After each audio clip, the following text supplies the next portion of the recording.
آج کے بعد یہ تم سے بھی محبت کریں گے جب وہ خود کو آزاد فضا میں پائیں گے۔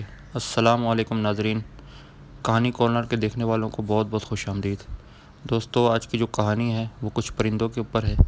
امید کرتا ہوں کہ آپ کو یہ کہانی پسند آئے گی۔ دوستو، کہانی سننے سے پہلے چینل سبسکرائب کر لیں اور ویڈیو کو لائک کر دیں۔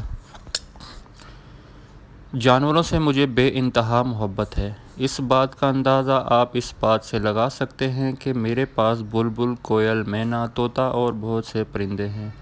امی ابو مجھے ہمیشہ سمجھاتے ہیں کہ بیٹا، پرندوں کو قید میں نہ رکھو کیونکہ یہ آزاد فضا کے باسی ہیں۔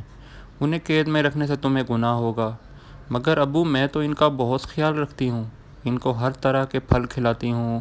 سردیوں میں ان کی حفاظت کے لیے میں نے ان کے پنجرے میں بلب بھی لگائے رکھے ہیں۔ انہیں تو خوش ہونا چاہیے، بھلا جنگل میں کوئی ان کا اتنا خیال رکھتا ہے کیا؟ ابو میری بات سن کر ہمیشہ کی طرح مسکرا دیے۔ شاید وہ سمجھتے تھے کہ میں نادان ہوں جوں ہی ایسی باتیں کرتی ہوں۔ حالانکہ ابو کو کیا پتہ کہ میں ان پرندوں سے کتنا پیار کرتی ہوں، مگر ان کو آزاد کر دوں یہ میرے لیے بہت مشکل تھا۔ ایک دن امی ابو شادی کی تقریب میں گئے ہوئے تھے۔ میں اس وجہ سے نہیں گئی کیونکہ میرا پیپر تھا۔ امی ابو کے جانے کے بعد میں نے پرندوں کو دانہ ڈالا اور امتحان کی تیاری کے لیے کمرے میں دروازہ بند کر کے بیٹھ گئی۔ تھوڑی دیر میں مجھے پیاس محسوس ہوئی۔ میں نے دروازہ کھول کے پانی پینے کے لیے جانا چاہا، مگر یہ کیا! دروازہ تو لاک ہو چکا تھا، مگر کیسے؟ شاید میں نے دروازے کو جھٹکے سے تیزی سے بند کر دیا تھا، مگر اب کیا کروں؟ امی ابو تو رات کو 9 بجے سے پہلے نہیں آئیں گے اور ابھی تو 7:30 بجے ہیں۔ میں بہت پریشان ہوں۔ پھر سوچا روشن دان سے کسی کو آواز دی جائے، شاید کوئی آس پڑوس کا سن لے اور مدد کو آ جائے، مگر روشن دان بہت اونچا تھا۔ بس اب ایک ہی راستہ تھا کہ امی ابو کا انتظار کیا جائے۔ وقت تھا کہ گزرنے کا نام ہی نہیں لے رہا۔ اب مجھے احساس ہوا کہ ابھی ہم جو تھوڑی دیر کو ایک کمرے میں قید ہو گئے ہیں تو کتنا ہلکان اور پریشان ہو رہے ہیں۔ حالانکہ مجھے تو بس تھوڑی دیر کے لیے بغیر کسی تکلیف اور پریشانی کے اپنے ابو امی کا انتظار کرنا تھا۔ اس کے علاوہ کوئی مسئلہ نہ تھا، اور پرندے جن کو ہم نے کب سے قید کر رکھا ہے ان کا بھی تو دل چاہتا ہوگا نا کہ یہ آزاد ہو جائیں، جس طرح اس وقت ہمارا دل تڑپ رہا ہے کہ کسی نہ کسی طرح اس کمرے کی قید سے آزاد ہو جائیں۔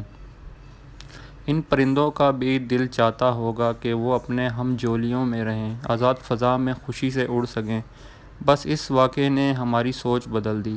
اتنے میں گاڑی کا ہارن سنائی دیا۔ ابو آئے تو ہم اس قید سے آزاد ہوئے، اور ہم نے ابو کو بتایا کہ کل ہم تمام پرندوں کو آزاد کر دیں گے۔